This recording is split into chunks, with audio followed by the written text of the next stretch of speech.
नमस्कार, आप सभी का स्वागत करता हूं अपने YouTube चैनल सुरेंद्र सिंह बोरा में। साथियों, Madhya Pradesh BEd joining teachers versus DEd योग्यताधारी या डीएड डिप्लोमाधारियों के बीच में जो रिट पिटीशन संख्या 595 ऑफ 2023 है, उसको लेकर के डीएड डिप्लोमाधारियों की तरफ से काफी पुख्ते दावे पेश किए जा रहे हैं। काफी मजबूत दावे अपनी तरफ से उन्होंने पुख्ता एक दावा पेश किया है कि मध्य प्रदेश में जो द्वितीय काउंसलिंग वाले हैं, जिनके दूसरे चरण में काउंसलिंग हुई, दूसरे काउंसलिंग यानी कि 10 अगस्त को जिनके नियुक्ति पत्र मिले हैं, तो उनकी ज्वाइनिंग जो है 11 अगस्त के बाद विद्यालय में हुई है। तो इसको लेकर के बीएड योग्यताधारियों की तरफ से भी ये कहा जा रहा है कि आप लोग अपने पक्ष को जो है कि आईए के माध्यम से माननीय जबलपुर हाई कोर्ट में या माननीय मध्य प्रदेश हाई कोर्ट में रखें। इसको लेकर के आप आईए के माध्यम से कनेक्ट होइए। तो ये बहुत बड़ा विषय भी है और बहुत सारे लोग इसको लेकर के कंफ्यूज में भी हैं, क्या उनकी नौकरी सुरक्षित रहेगी या नहीं रहेगी। क्योंकि लगातार जो है कि आप लोगों को बता दे रहा हूं कि 16 महीने से वो लोग नौकरी कर रहे हैं, यानी कि 16-17 महीने जितने भी हो गया, 11 अगस्त के बाद भी जितने भी ज्वाइनिंग होते। सबसे पहली चीज ये है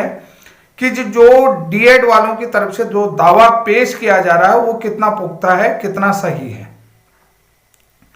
ये आप लोगों को समझना होगा। और कैसे जो है कि वो नियुक्ति 11 अगस्त के बाद होगी, सबसे बड़ी चीज होगी। आप लोगों को मैं ये बताना चाहता हूं कि इस वीडियो के माध्यम से कि आपको आईए के माध्यम से कनेक्ट होना चाहिए या नहीं होना चाहिए, अपना पक्ष रखना चाहिए नहीं रखना चाहिए, ये सारी चीजें आप लोगों को बताऊं। सबसे बड़ी चीज आप लोगों को मैं ये बता देता हूं, डिपार्टमेंट की तरफ से नियुक्ति पत्र उसी व्यक्ति को जारी होगा जो वहां पर नियुक्ति पत्र का मतलब क्या होता है, अपॉइंटमेंट लेटर। अपॉइंटमेंट लेटर उसी व्यक्ति को मिलेगा जिसकी डिपार्टमेंट में नियुक्ति हो गई है। तो उसको वो अपॉइंटमेंट लेटर क्यों मिलेगा, वो जाकर के विद्यालय में जो है कि अपनी नियुक्ति फला विद्यालय में अपनी नियुक्ति ले, यानी कि शिक्षा विभाग के अंदर उसकी नियुक्तियां हो चुकी हैं। अब आपको एक चीज बता देता हूं कि जो प्राथमिक शिक्षक बनता है वो कहां बनता है, वो education department, elementary education department में बनेगा। तो उसकी नियुक्ति कहां से होगी। आप एक सरल सा सवाल बता रहा हूं कि उसकी नियुक्ति विद्यालय स्तर से होगी, जो उसकी प्रथम नियुक्ति तिथि होगी, डेट ऑफ अपॉइंटमेंट की डेट होगी, तो वो डेट क्या रहेगी आप ये बताइए कि जब डिपार्टमेंट में उसकी डेट ऑफ अपॉइंटमेंट की कौन सी रहेगी, डेट ऑफ स्कूल की रहेगी या जो है कि डेट ऑफ डिपार्टमेंट में अपॉइंटमेंट की डेट रहेगी। पहला सवाल आप लोगों को ये समझना पड़ेगा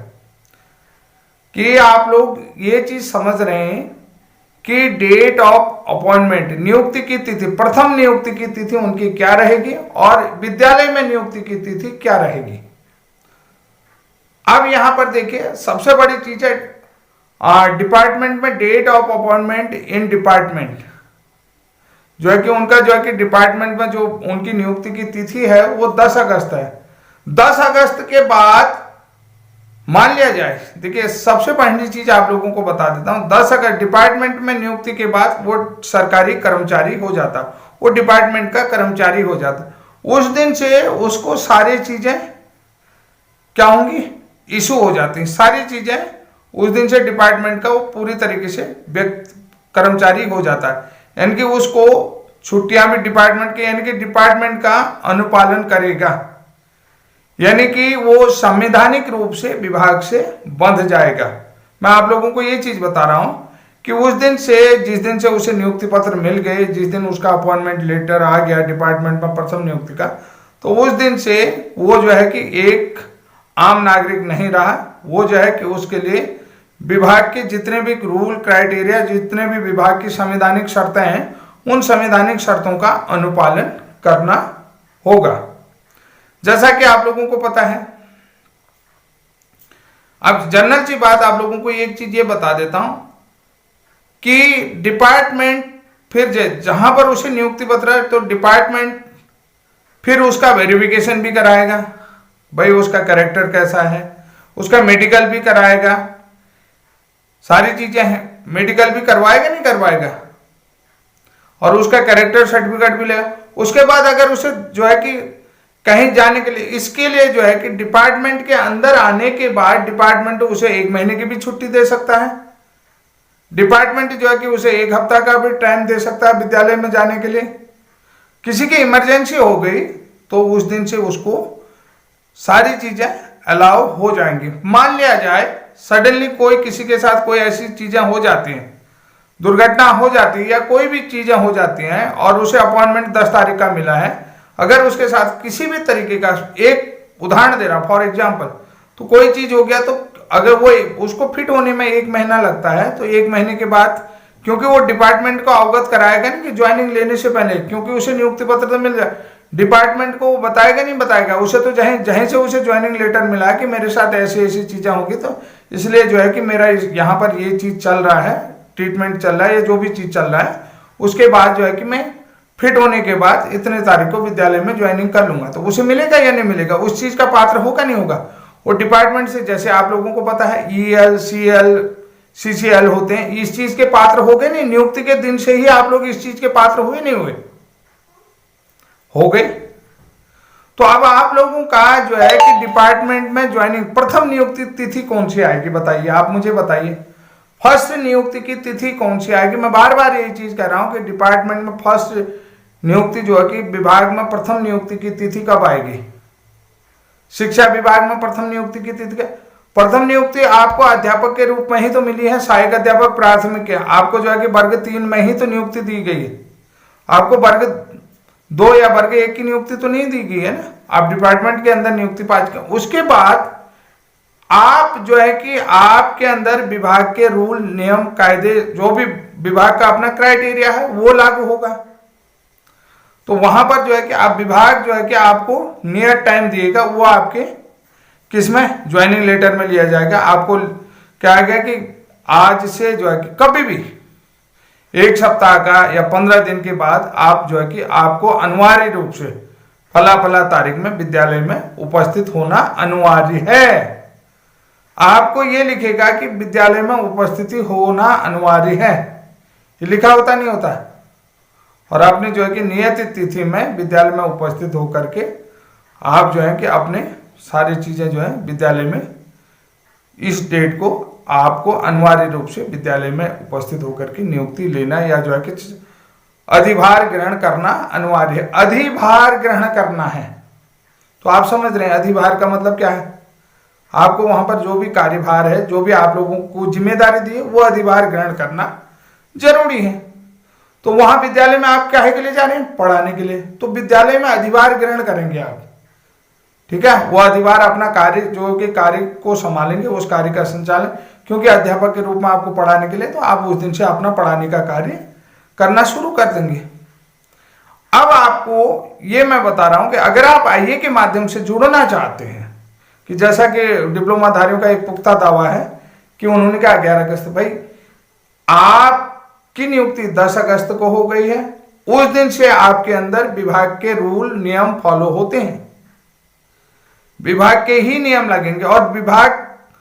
का जो जिम्मा होगा, यानी कि विभागीय नियम, विभाग का जो भी अपना संविधान होता है, अपना जो भी संवैधानिक नियम होते हैं विभाग के, वो डिपार्टमेंट के उन संवैधानिक नियमों का आपको अनुपालन उस दिन से अनिवार्य रूप से करना होता है। तो अब भाई विभाग ही तो आपको उस टाइम देगा, कुछ टाइम, इतने दिन लगेंगे, इतने दिन लगेंगे, इतने दिन में ये बनेगा, इतने दिन में ये बनेगा, ये सारी चीजें तो डिपार्टमेंट की हैं। तो आपकी ज्वाइनिंग जो है कि 10 तारीख की मानी जाएगी। अब दूसरी बात, आप लोगों को एक चीज बताता था, नौकरी में खतरा उन्हीं लोगों का होगा जो मेरे ख्याल से 485 480 के आसपास हैं, जिनको ज्वाइनिंग लेटर भी 11 अगस्त के बाद मिले हैं। उनको थोड़ा सा खतरा, क्योंकि वो ऑलरेडी जो है कि कोर्ट से क्या है कि स्टे के आधार पर अभी तक अपनी नौकरी को बरकरार रखे हुए हैं। अब यहां पर बात आती है कि IE के माध्यम से आपको जुड़ना चाहिए नहीं जुड़ना चाहिए। देखिए, सबसे पहले जो आपका लीडर है, जो आप सेकंड काउंसलिंग वाले जितने भी मेंबर हैं, वो आप ना खुद एक लीडर चुनिए और एक सीनियर से सीनियर एडवोकेट को आप रखिए कि उनको वो पूरी तरीके से जानते हैं कि उन पे आज से जो है कि ज्वाइनिंग के जिस दिन से उनको नियुक्ति पत्र मिलते हैं उस दिन से उनको विभाग के रूल अप्लाई होते हैं। जो भी विभाग के अपनी रूल एंड रेगुलेशन होते हैं, विभाग का जो भी क्राइटेरिया होता है वो रूल होता है। जैसे आवेदन फॉर्म भरने के लिए आप लोगों का क्राइटेरिया होता है, उसके बाद चयन के बाद आप लोगों का क्राइटेरिया होता है कि उसने कहा मेरिट में ये चीज़ होता है, कोई डॉक्यूमेंट गलत पाया जाएगा तो आपकी नियुक्ति निरस्त की जाती है, ये चीज़ें होता है, सत्यापन होता नहीं होता, सभी चीज़ें वेरिफिकेशन होने के बाद डिपार्टमेंट में आपकी नियुक्ति होती है। तो इसलिए मैं कहता हूँ कि सीनियर से सीनियर एडवोकेट से सलाह लेकर के आप जुड़ना चाहें तो आईए के माध्यम से जुड़ करके अपना पक्ष माननीय जबलपुर हाईकोर्ट में रख सकते हैं। ये कोई बड़ी बात नहीं है, इससे कोई इशू आप लोगों को आने वाला है नहीं, क्योंकि देखिए हर कोई जानता है कि डिपार्टमेंट में भाई एजुकेशन डिपार्टमेंट में ही तो नियुक्ति होगी, विद्यालय में तो जो है कि आप जो है कि कार्यभार ग्रहण करने जाएंगे, ये सीधी सी बात है। दो चीजें में आप देखिए, आपको देखिए 2 दिन के बाद किसी दूसरे विद्यालय में भेज दे, क्या पता किसी के मन नहीं आता, ऐसा भी तो होता है नौकरी के दौरान कि उन्हें कहा दूर हो गया, उसके बाद दूसरी जगह उन्हें कहा कि सर यहाँ पर जो है कि ऑलरेडी जो है आपको विद्यालय को आवंटित किया, वहां पर जो है कि ऑलरेडी पहले से शिक्षकों की संख्या है कि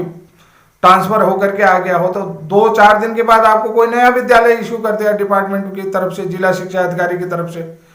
तो आप दूसरे विद्यालय में जाएंगे, आपकी ज्वाइनिंग तो फिर जो है कि प्रथम विद्यालय में प्रथम नियुक्ति वहां की मानी जाएगी।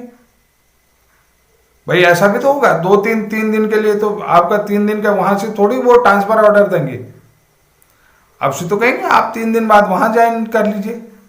तो ये जो है कि ये सारी चीजें ये डिपार्टमेंट का प्रोसेस है, इस प्रोसेस से आपको डरने की जरूरत नहीं है। और दूसरी चीजें हैं कि यहाँ पर देखिए जो नियुक्ति पत्र, जो विभाग में आपकी नियुक्ति की तिथि होगी वही तिथि कोर्ट भी मानेगा, उस दिन से आप पर जो विभाग के अपने रूल होते हैं, नियम होते हैं, वही विभाग के नियम शर्त, जो भी विभाग का अपना संवैधानिक दायरा है, जो भी विभाग का अपना जो है कि आप लोगों को ये बता देता हूँ, विभाग के अपनी जो है कि नियमावली बनती है, विभाग